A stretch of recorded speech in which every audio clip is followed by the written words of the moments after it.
Hey guys, what if I told you that even the best possible lawyer for a real estate transaction can cost you tens of thousands of dollars?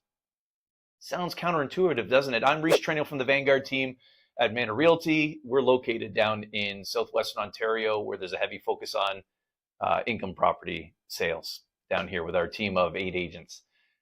Yeah, sounds weird, right? Hold on, Reese, the best lawyer is going to cost me tens of thousands of dollars. Should I get a bad lawyer? No, it's not what I'm saying. Think about it this way. You can have the right lawyer, but use them at the wrong time. And what we've seen over and over again, and even this year, we've seen it again a couple of times, is people that are trying to save a buck by not getting a real estate agent to represent them, and they get their lawyer to try and negotiate the deal. And for those that don't know, I'm also a lawyer. I got called to the bar in 2001. I've maintained my license, but I don't practice. I focus on real estate sales, investment, and development. And so I've got this sort of special sort of understanding of both sides of this coin. How the lawyer thinks with a client and how the salesperson thinks with the client. The salesperson is interested. That specializes in income property sales is focused on making you wealthy. That's our job, right? And from a selfish standpoint, the more wealthy we get you, the more properties you buy, the bigger properties you buy, the more commissions that come to us. So it's a beautiful win-win situation. Lawyers don't think like that, right? Lawyers think, how am I going to protect my client from everything, right? Those aren't the traits and the goals that facilitate the best transaction possible for you, because we're business people. We take small calculated risks with our money. Lawyers try to eliminate those risks, right? So the best time to bring a lawyer into a transaction is after you have a firm deal, right? Or at the very, very least, an accepted offer conditional. Because if you try to bring them in to negotiate your deal, I can tell you right now, just myself, never mind my teammates, the number of times I've done rings around a lawyer on a negotiation, or the number of times I've watched a lawyer destroy a perfectly good deal, way too many, man. And it's not that they're bad people, it's just they shouldn't be part of the negotiation.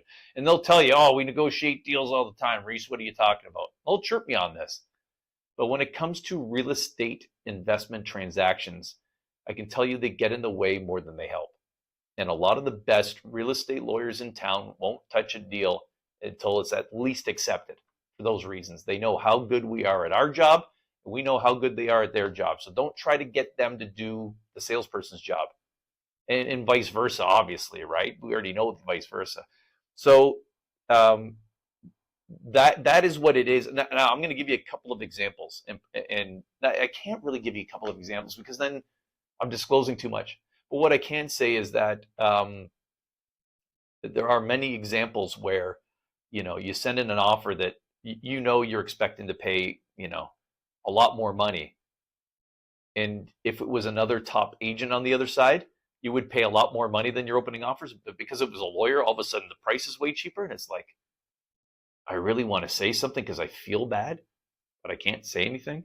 Like it's a weird feeling when you're like, oh, I feel, oh no, like your client's going to steal the place, so you don't say anything because that's your duty. But there's a part of you that just goes, oh man, like, dude, what are you doing over there? So, guys, I just want you to, and it was funny too. There was another time where the guy goes, and he was the president of a pretty large corporation, and he goes, no, we're getting our lawyer to negotiate. This guy is one of the best lawyers and blah, blah, blah.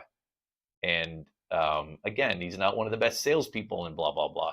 And I did rings around him, right? Because I know how lawyers think, and I'm a salesperson. And yeah, he could have put his kid through college with the amount of money additional he could have got on that deal. That was about 5 years ago.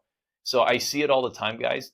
The other thing is too, and you'll see this, is before a deal's firm, make sure that both parties don't get their lawyers involved, because what ends up happening, I think lawyers believe they're paid by the word. What ends up happening is they take your one-page Schedule A, and the other guy, not only does he add another page of legalese, But it's legalese all of a sudden, because salespeople, we write in layman's terms so everybody can understand, in common English, what's going on. As soon as a lawyer's involved, you have to understand that we're trained in a different lexicon. We're trained in different language, legal language, and you're trained in it over 3 years of university.